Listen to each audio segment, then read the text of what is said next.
Congressman Ryan joins us. Good evening, sir. Hey, good to be back with you. Well, you came out swinging at the president. Why? You know, it's really disappointing, actually. I don't enjoy doing this because he gave us a message of hope 3 years ago, of uniting and not dividing, and what we're getting are class warfare. We're getting very polarizing rhetoric that puts class against class, pits people against one another. And I would simply say sowing social unrest and class resentment does not make America stronger. It makes America weaker. Why is he doing that? He's either doing it for political reasons or because he's given up working with Congress, or he's a bad person. Oh, I wouldn't say he's a bad person. If you're creating class warfare and you're trying to cause trouble, that's not a person who's, I mean, those are harsh words. It strikes me as an ideological thing. It also is a political decision I think he's made. He decided not to work with Congress by sending us a jobs bill that had a chance of passing, by sending us ideas that he knows we agree with him on.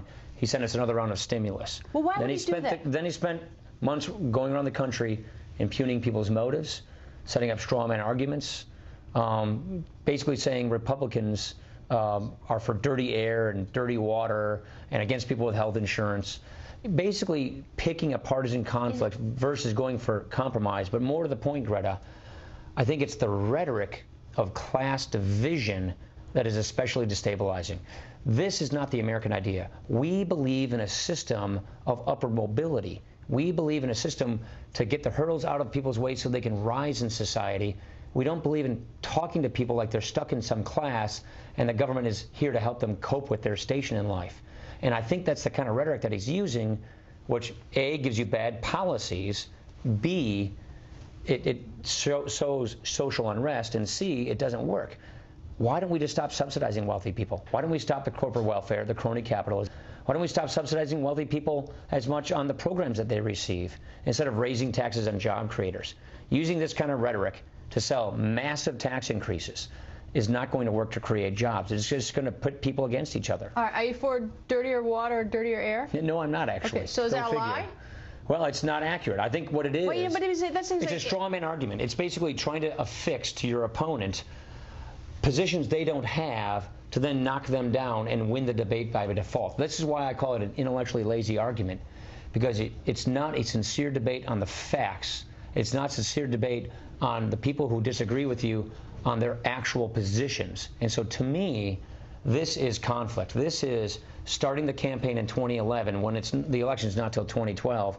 And the difference is nothing gets done. And so what we're saying is let's get some compromise on things we agree on and stop this divisive rhetoric that pits people against each other in this country. If indeed that's true, if he's out there peddling this divide, I don't know how, in time of people who have great, uncertainty, people don't have jobs, people's houses are underwater, they're losing their homes. I mean, I don't know how you can say anything. I don't know how you can say anything other than it is bad. I mean, you sort of soft pedal your comments, but you sort of soft pedal. You're saying it's an ideology. I think when you sort of whether it's Republican or Democrat, when you go out there and make political statements or do whatever it is, assuming it's true, and I'm sure the Republicans who are like doing the same thing on the other side, is that that is not for the good of the American people, and anybody who's doing that is it's disgraceful. That's my point. I think it's not good for the country. And I think it does come from a difference in philosophy, which is the American idea is to promote equality of opportunity so people can make the most of their lives. But if you're saying you're for dirty water and dirty air, that's not a different ideology. If you tell me that's, quote, not accurate. No, the point I'm saying is focusing on class warfare. That, I think, flows from a philosophy that government ought to equalize the results of people's lives instead of equalizing outcomes. Equal opportunity versus equal outcomes. Very different political philosophy, and I think the policies that he's been pushing are more in this political philosophy area, and the result of it is more wealth redistribution, higher punitive taxes on job creators, less prosperity. And so instead of focusing on the kinds of ideas that actually create jobs and economic growth, instead of working with us on these ideas, we're preying on people's sense of anxieties. Let me say it this way.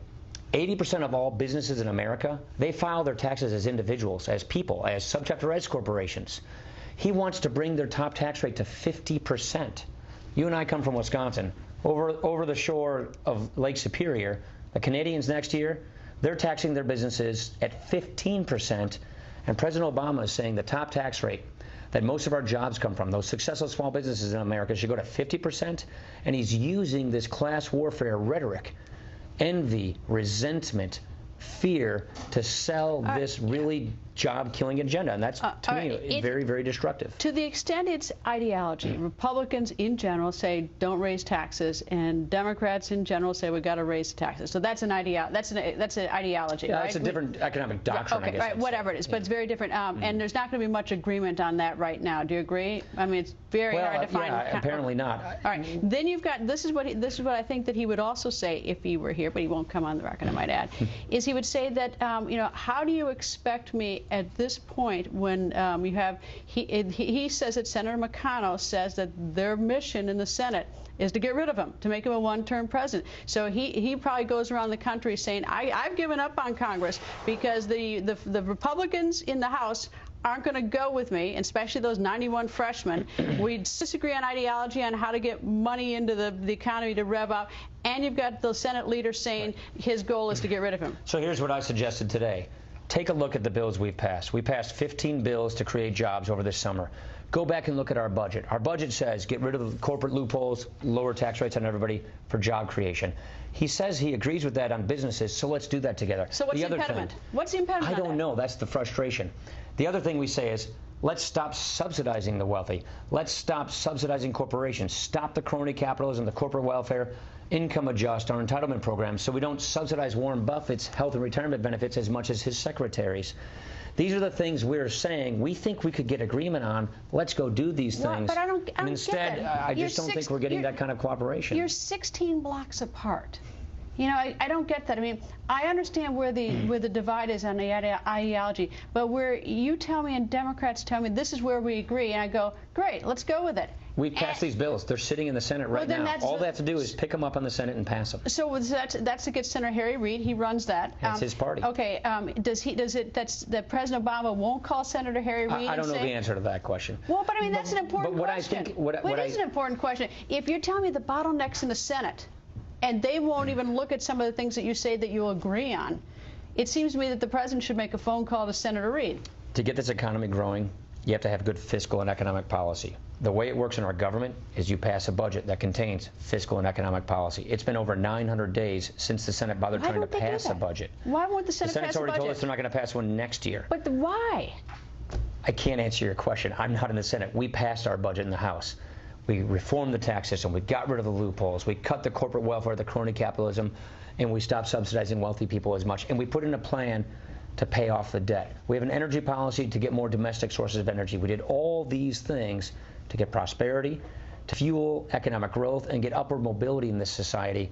And so what I'm saying is, it's a convenient distraction to prey on these emotions, to feed into class warfare and class envy, but it is no substitute for actually getting the job done on growing the economy and creating growth. And unfortunately, I just don't think at the end of the day he's interested in seeing these policies through. Otherwise, why wouldn't he pick them up and pass them? So it's motive. I'll let the results conclude themselves. All right. So what's your thought on why the Senate won't pass a budget? Is it they think they can't get past 60 votes? They actually had a budget drafted, as far as I know, and I just don't think they were willing to show the American people the kind of tax increases they have in store. They're going to do a 50-50 budget, 50% tax increases, 50% savings. We already have about a $1.5 trillion tax increase starting in 14 months in America.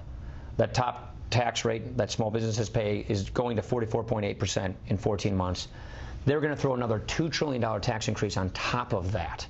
So we were going to see a mammoth tax increase coming in 14 months if they brought the budget to the floor, the one that they wanted to pass. So I think they just basically decided to do nothing instead. Take this criticism that they're not passing budget versus show the American people the tax increases we have in store. You're chair of the House Budget Committee. Do you ever get a call from the White House, let's talk? No. You ever get a call from the Senate, like, you know, let's talk? No. I mean, you understand the insanity of that. Okay, it was like, you know, say, I mean, the people who, you know, who send everybody to Washington think like, you know, nobody can talk and you know. So the way we look at it, we should do our jobs. We should say, here's what we think is the right thing to do, put them in legislation, pass that legislation. We're stacking up bills like cordwood over the United States Senate. And what we're simply saying is, if you don't like what we have, tell us what it is, and then let's talk. That makes sense. And the president should call Senator Harry Reid, say, go through those bills and find out what you don't like, and let the House know, so the House just doesn't madly keep passing bills that go nowhere.